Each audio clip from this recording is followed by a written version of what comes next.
speakers, and I look forward to a very good academic program with a good discussion, open discussion today. Thank you so much for being there on time. Thank you. Thank you, Dr. Ganesh. Without further delay, let's begin our first session of the day dedicated to diagnostic pathways. To chair this session, I call upon Dr. Hemant Tungaonkar, Dr. Amit Khose, Dr. Atul Buduk, and Dr. Bhojraj Utel. Dr. Tungaonkar is a senior consultant uro-oncologist from Max Nanavati Hospital, Mumbai. Dr. Khose is a consultant and HOD, urologist, uro-oncologist, and robotic surgeon from Apollo Multi-Speciality Hospital, Kolkata. Dr. Atul Buduk is a professor in epidemiology at Tata Memorial Hospital, Mumbai. And Dr. Bhojraj Utel is an assistant professor, Department of Urology and Kidney Transplant Surgery at Tribhuvan University, Nepal. I request you all to please come up on the stage, sir.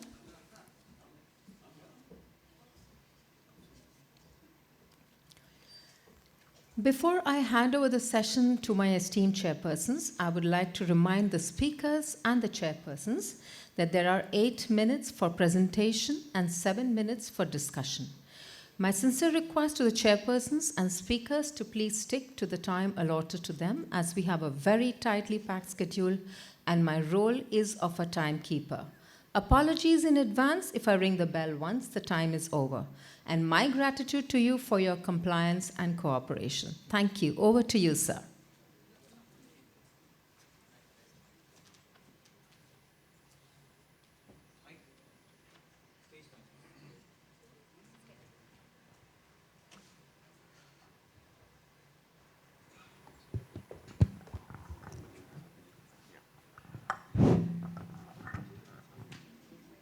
Good morning, everybody.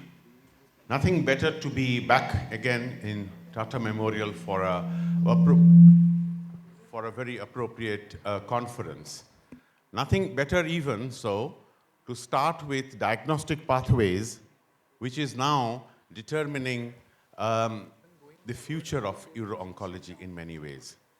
How, when, what to apply in diagnostics has become a very, very crucial issue in order to determine whether we are dealing with an early stage, whether we're dealing with a cancer at all or not, or whether we are dealing with an oligometastatic situation.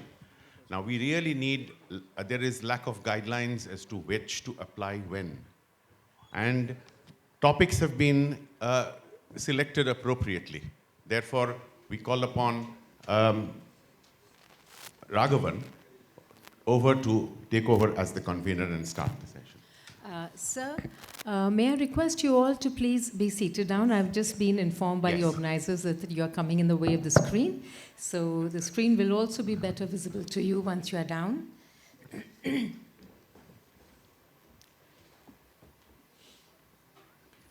May I invite Dr. Vivek Venkatramani, who is a consultant uro-oncologist and robotic surgeon, Nanavati Hospital and Leelavati Hospital, Mumbai, to talk on prostate cancer screening in India, current status, and potential strategies for the future. Thanks. Good morning, all. My role as a convener for me and Gagan is to cooperate with ma'am to keep the time, to keep the steer the discussion. So I'll be on the floor. Vivek, stage is yours. Thank you, sir. Thank you, everyone, and good morning to one and all. Can we have the slides? Yeah, thanks. So we all understand that PSA screening and prostate cancer screening is one of the most controversial topics in urology and epidemiologic literature. That is because PSA itself is not cancer specific and it was never intended for screening. But it has been used for screening since the 1980s. And positions of various countries has changed over the past couple of decades, and the pendulum has swung up and down. But now, more or less, it has landed on the concept of a shared decision-making approach where the patient is informed of the risks and benefits before taking a decision for screening.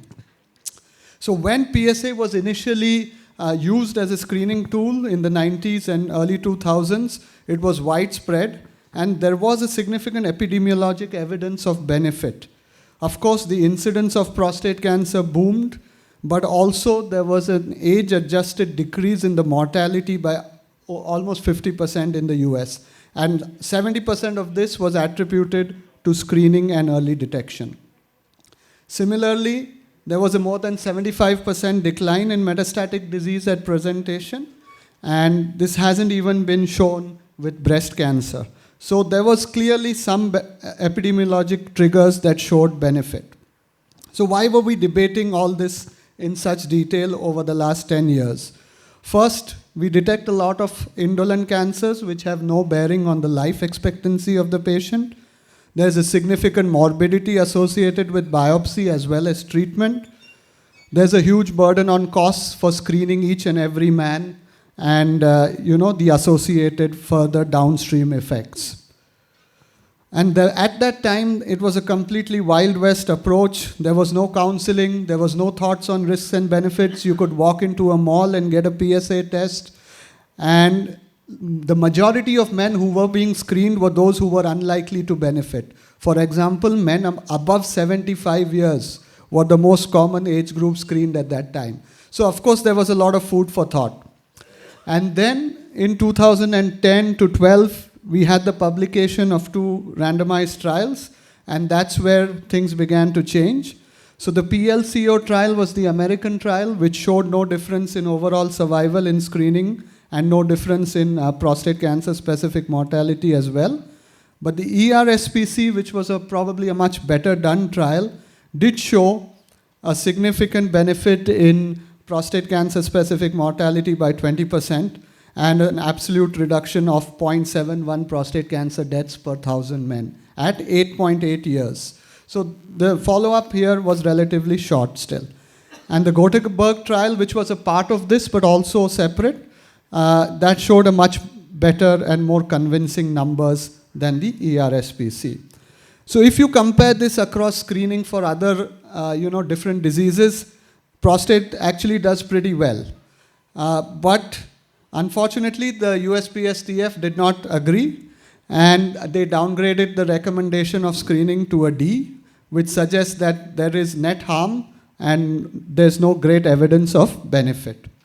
So it was to discourage screening as the harms outweigh benefits. But there were significant limitations of the way they analyzed the data. They were obsessed with the idea of overall survival, and no screening trials have shown that. PLCO had significant problems, high contamination. There was actually more screening in the control group than the study group. There was a very low biopsy rate, and they ignored subsets of that data. They combined data from many incompatible trials. They excluded the Gothenburg trial. And importantly, they did not consider metastasis-free survival. All of us who deal with prostate cancer know the morbidity of metastatic disease. And there was a significant reduction in metastatic disease in the ERSPC trial by about 30%, which was completely ignored by the USPSTF at that time. Furthermore, they failed to address the time that as you go longer, the number needed to treat and diagnose would significantly reduce. And this is what happened subsequently. And the numbers are much better. And with that, the USPSTF was forced to reconsider and change the recommendation back to C. But unfortunately, the damage was done over the past decade, and we are now seeing the effects of that. And if you see the cancer statistics for this year, advanced prostate cancer in the US has increased by 4 to 5% annually since 2011. The numbers diagnosed at a distant stage have doubled, and a reverse stage migration has been seen. So the conclusion of this is that the evidence for screening is pretty strong, especially in terms of metastatic and advanced disease, and to some degree, the prostate cancer specific mortality. Of course, all this led to a lot of soul searching and re-looking at what we were doing as urologists. And now a lot of changes have taken place in how we screen, when we biopsy, use a risk-adapted approach, screen high-risk patients, tailor the frequency based on baseline levels of men in their 40s, don't biopsy without a compelling reason, using secondary biomarkers or MRI, and transperineal biopsy to mitigate the side effects of the biopsy itself. Active surveillance to not treat low-risk disease, and potentially focal therapy are also standards of care. Not focal therapy yet, but definitely active surveillance. Now, coming to the Indian scenario, we are seeing the life expectancy progressively rising. The Indian man is living now 70 plus years. And population cancer-based registries do show an increase in prostate cancer incidence, and especially among the urban population. And there is an estimate that by 2040, there will be a doubling of incidence and mortality in Asian countries, including India, for prostate cancer. So there's something here that really needs to be addressed. And I think that was the genesis of Gagan's tweet in January, that we are going to have an aging population, we see advanced disease, and are we sitting on a time bomb where, we'll be exploding with cases of advanced prostate cancer in the next 20 years. So the USI prostate cancer guidelines were released late last year, and this is from the paper showing that screening from India, there is no data absolutely. We did a survey, I think a lot of people in this room were a part of this 2-3 years back, which showed that, those who deal with uro-oncology regularly still don't advocate for routine screening, but almost 76% said opportunistic screening initiated by the patient coming in for lower urinary tract symptoms or general checkup is worthwhile pursuing in the country. And there was almost a 76% agreement on that. And also the panel felt that there is definitely an increase in the incidence, whether it's due to awareness, increased screening, or doing routine checkups in the general population. So this is all the data that we actually have from India. So how do we improve? So we need to identify high-risk populations, define the epidemiologic and risk factors for Indian men, screen smart. There are 1 or 2 studies which show that a PSA of 4 may not be the ideal one. Last slide. And we may need to, derive that a little better. MRI and PSMA are much more easily available here, whether they can be used for diagnosis. And of course, education of primary physicians, public, urologists, and oncologists. Simultaneously, political, a national policy on prostate cancer. There's a national cancer control program with regional centers, which could potentially head some of these scientific studies. And if we add prostate to the screening and referral for oral, breast, and cervical cancer, which already exists, maybe that's something which would help.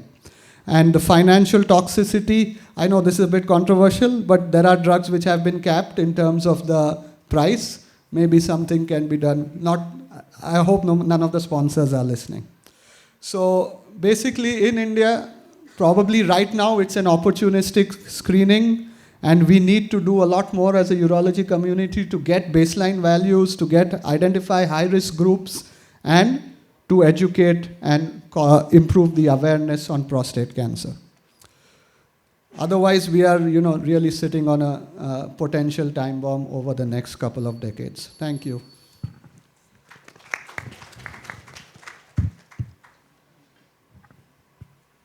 We have 5.5 minutes for discussion. Anybody with any questions?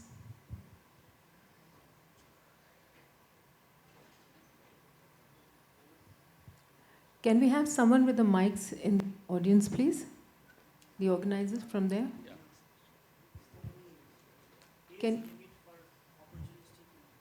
So the age limit is the man should have at least a life expectancy of 10 to 15 years ahead. Otherwise, even a 55-year-old with a stroke or multiple strokes, bedridden, you wouldn't screen him. But in the same way, a 75-year-old running a marathon, you may still consider it. So age and patient's status. Exactly. So life expectancy is part of the guideline, yeah. Thank you. Vivek, I think I had 3 questions. I think one was already asked. What age do you start? How frequently do you do? And when do you decide to intervene after PSA screening? Okay, so what age we start? Now the newer guidelines say 40s you do your baseline and then you tailor it accordingly. So if the baseline is less than 0.7 or less than 1, then you don't have to do it till well into your 50s. But if it's more than 1 in your 40s, you may need to start screening earlier. But again, whether these apply to Indian men is the question.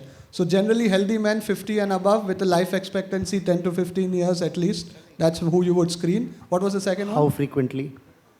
2 to 4 years, depending on the PSA. So annual PSA nowadays is not routine unless there is something suspicious on the first PSA. Otherwise, if the PSA is well within the normal range, every 2 years or even longer. And when do you intervene by way of additional testing? Additional testing, see, I think nowadays we all do an MRI first. After 2 PSAs are elevated, you can do the percentage free, you can do the PSA density. All that will guide whether you intervene or not. Can I? Yeah. No, sorry, yeah. Once a patient comes to the hospital, once a person comes to the hospital or your OPD, he is no longer a general population. So screening does not come to that. It's only for the executive health checkup that we are talking. Right, sir, but those are also called as opportunistic screening. Those who come with some other complaint or those who come with LUTs, that is part of opportunistic screening. Dr. Vivek? Yeah, sorry. Doctor, yeah, here. Bhojan, yeah. Thank you very much for enlightening this great topic of screening in CA prostate. Again, controversy is that is treatment needed when it's curable and is treatment possible? Yeah, so that's why use surveillance as much as you can. That controversy always goes. So basic idea is that not to overtreat and not to underdiagnose. Correct. Still, we are in the search of fine-tuning of those two things. What will be the future perspective for this? Will it be just PSA based or something else? No, of course, we have new markers, but we need to define those markers for our population, Asian people as well. And whether all those are just applicable from the West is something we need to check. But definitely we have ways to stratify the PSA, free PSA,